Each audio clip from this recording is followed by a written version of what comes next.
हरि अनंत हरि कथा अनंता, कहा ही सुनहि बहु विधि सब संता। अर्थात अनंत का आश्रय अनंत कर देता है। तो मनुष्य जीवन हमें अनंत होने के लिए मिला है। इसीलिए सभी संतों ने कहा है कि परम की ओर अग्रसर हो। यही समय है कि हम अपने जीवन को सार्थक कर सकते हैं। प्रभु की शरण, प्रभु के नाम को पकड़कर फिर देखना जीवन में अद्भुत चमत्कार होंगे बड़े थोड़े समय में। क्योंकि संत जन यह भी कहते हैं, माया को सब जग भजे, माधव भजे न कोय। जो किंचित माधव भजे, माया चेरी होय। माया से सबको बड़ा प्रेम होता है तो सब माया के पीछे दौड़ते हैं, लेकिन माधव के पीछे अर्थात भगवान के पीछे, भगवान के स्मरण, भगवान के नाम के पीछे कोई नहीं दौड़ता। जो भी गलती से, भूल से भगवान की तरफ चल देता है, मुड़ जाता है, वह माया उस मनुष्य की दासी हो जाती है। इससे हमें यही सीख मिलती है कि हमें जीवन में माया को नहीं पकड़ना है, माधव को पकड़ना है। तो आज का यही विषय है कि जीवन के बाजार से हम अपने साथ क्या क्या ले जा सकते हैं। क्या हमारे जीवन के बाद भी हमारे साथ कुछ जा सकता है?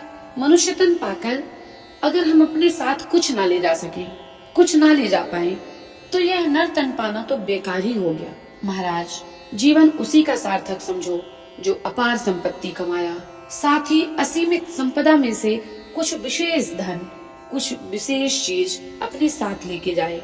तो ऐसा कौन सा धन है जो हम अपने साथ ले जा सकते हैं? और ऐसा कौन सा धन कमा ले कि वह धन हमारे साथ साथ हमारे जीवन के बाद भी हमारे साथ इहलोक से परलोक दोनों को बना दे? तो भाई बहनों, ऐसा एक ही उपाय है जो इहलोक से परलोक को बना सकता है। वह है भगवत अनुग्रह, भगवत कृपा। इसी के माध्यम से हम अपने जीवन को सार्थक कर सकते हैं। और कोई जादू की छड़ी नहीं होती कि हम बोले खुल जा सिम सिम और खुल जाए और कोई चमत्कार हो जाए। यहाँ कोई चमत्कार नहीं होगा। यहाँ हमें थोड़ा थोड़ा करके जोड़ना होगा और कुछ सार्थक चीज जोड़नी होगी, तभी हम इहलोक से परलोक की यात्रा में अपने साथ ले जा सकेंगे। मेरे प्यारे बंधुओं, मेरी एक ही आप सबसे प्रार्थना है कि आप सब जीवन में नाम रूपी धन इकट्ठा करिए, सत्य का आश्रय लीजिए। जब हम ऐसा सोचेंगे तब हम मन वचन कर्म से भगवान के नाम का आश्रय लेंगे और भगवान के नाम का आश्रय हमारे जीवन को खुद ब खुद सधने लगेगा। हमारा जीवन सध जाएगा। और कहते हैं एक दिन नाम नामी को खींच लाता है। तो नाम का आश्रय लेना है। नाम भगवान को अपने आप खींच लाता है और तभी हमारा मनुष्य तन पाना सार्थक होगा।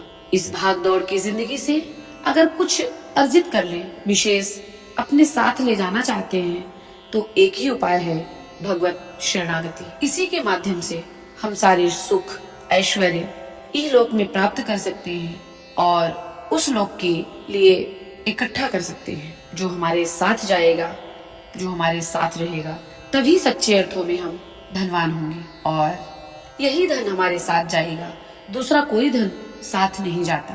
तो क्यों ना हम जीवन पाने का लाभ लें और जीवन के बाजार से अमूल्य धन संपदा इकट्ठा करें। इसलिए तो तुलसी बाबा कहते हैं, प्रभु की कृपा भयउ सब काजो, जन्म हमारे सुफल भाया जो। भगवान की कृपा से हमारे सारे कार्य होंगे और हमारा जन्म सुफल हो जाएगा, सफल हो जाएगा। सच्चे अर्थों में जन्म पाना सफल तभी होगा जब हम अनंत के पास अनंत होके जाएं।